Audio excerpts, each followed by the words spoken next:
team have now got themselves a secret weapon. Instead of only one team coach, they've got two. And the new one, an old hand at training sportsmen, is determined to get them into some kind of shape for success.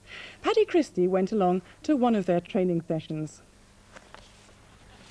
The normal training session usually looks a bit like this: wet, muddy and mean.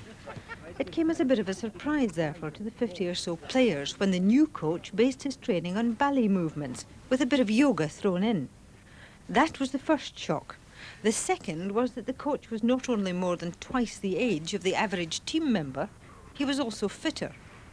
Joe Aitchison's coy about his age. He prefers to be known just as an old-aged pensioner.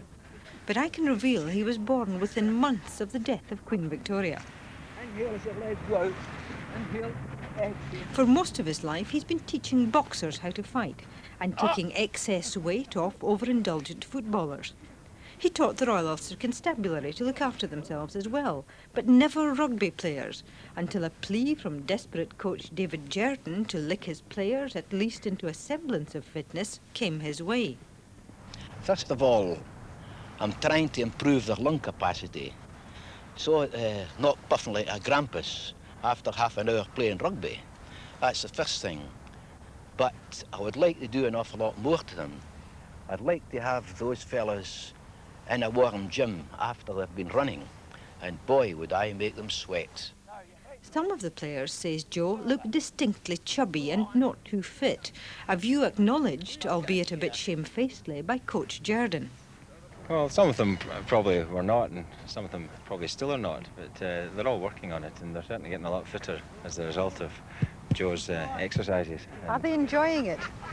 Yes, there's... yes, they are. It's a whole different dimension altogether. It's not Joe's intention, despite appearances, to overstrain the team.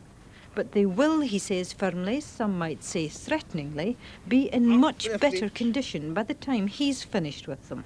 Well, I don't know anything about the rugby technique, but I can say they'll be in better physical condition than what they were last year. Otherwise, I'll pack up. First chance to watch the new graceful movements of the players is tomorrow, when they play Ackies at a local derby at Old Annie's Land. Well, after that kind of training, here's something else that the players might well enjoy. One of the